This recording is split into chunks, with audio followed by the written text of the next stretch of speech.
ஏன்னா பல பேர் இப்படி தான் நினச்சிட்டு என்னென்னா, ஐயோ இன்னும் விலை ஏறிச்சே, கொஞ்சம் இறங்குறப்போ வாங்குவோம் அப்படின்னு கொஞ்சம் வெயிட் பண்ணுவாங்க. ஆனால் இறங்குறப்போ வாங்கலான்னா இந்த பெஞ்ச் மார்க் என்ன, எவ்வளோ இறங்குறப்போ வாங்கணும்னு முடிவு பண்ணியிருப்பீங்க? இன்றைக்கி ஒரு 10,150 வருது கிராமு. இறங்குறப்போ வாங்கலான்னா ஒரு 9,800 வந்தால் கூட வாங்கலாம் அப்படின்வாங்க. இது திடீர்னு சில டைம் ரிவர்சல் வரும். 9,800 700 வரும்.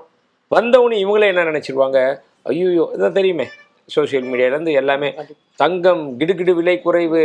அதில் ஒருத்தன் எழுதுவான் 37% குறைய போதுன்னுவான். இந்த ஜான் மில்ஸ்னு ஒருத்தன் சொன்னான் பாருங்க, ஒரு எக்கனாமிஸ்ட் ஒருத்தன் யூஎஸில். சொன்ன உடனே வாங்குகிற மக்கள் கூட மனநிலை மாறி போய் ஐயோ இன்னும் குறையும், 8,000 வரப்போகுது. அவன் சொன்ன 37% என்ன ஆச்சு, 3,000 குறையும், 7,000 வரும்னா, 7,000 வரப்போகுது அப்படின்னு வாங்கலை. அப்புறம் பார்த்தீங்கன்னா கிடுகிடுன்னு விலை திருப்பி ஏறிடுச்சு. 30% 37% குறையும். 37% என்ன ஆச்சு, இப்போ சுமார் ஒரு 10,000னா 6,700 7,000 வரணும். எல்லோரும் மக்கள் என்ன பண்ணிட்டாங்க, ஐயோ யாரோ ஒருத்தர் சொல்லிட்டாரு விலை குறையுமா, இன்னும் குறைய போகுது அப்படின்ட்டு கொஞ்சம் வாங்குறது நிப்பாட்டினாங்க. அதுக்கப்புறம் ஒரு 4-5 நாள் இந்த போராட்டம் இருந்துச்சு. திருப்பி கிடுகிடுன்னு விலை ஏறிடுச்சுங்க. ஏறி இன்றைக்கி 10,000 வந்துடுச்சு.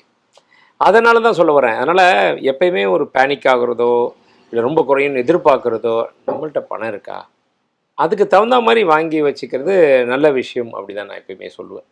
அதனால் இப்போயும் ஏறி இருக்குது, இல்லைன்னு சொல்லலை. இந்த டைமில் கூட முதலீடு பண்ணலாம். அதுக்கு தகுந்த மாதிரி அப்படி ரொம்ப உங்களுக்கு ரொம்ப வித்தியாசம் வருதா, ஒரு 50% பண்ணுங்கள். ஒரு 4 கிராம் எடுக்கலாம்னு நினைப்பீங்க, விலை ஏறிச்சு ஃபீல் பண்ணுறீங்களா, 2 கிராமை இப்போ எடுத்து வச்சுக்கோங்க. 2 கிராமை வாங்காதீங்க, ஒரு வாரம் வெயிட் பண்ணுங்கள். இதை விட கம்மியாச்சா விற்று ஆவரேஜ் பண்ணிக்கலாம். இல்லை இதோட அதிகமாக ஏறும் பட்சத்தில் டக்குன்னு அப்பயும் வாங்கிக்கலாம். அப்போ உங்களுக்கு ஓரளவுக்கு மனசு திருப்தி வரும். அதுக்கு வாங்காமலே விட்டுட்டிங்கன்னா ஃபைனலி லூசர் வந்து நீங்களாக தான் இருப்பீங்க அப்படின்றது தான் என்னுடைய இது. அதனால் எப்போயுமே கொஞ்சம் கொஞ்சமாக எஸ்ஐபி பாலிசி தான், கொஞ்சம் கொஞ்சமாக மாதம் கூட சேர்த்து வைக்கிறது நல்ல விஷயம்.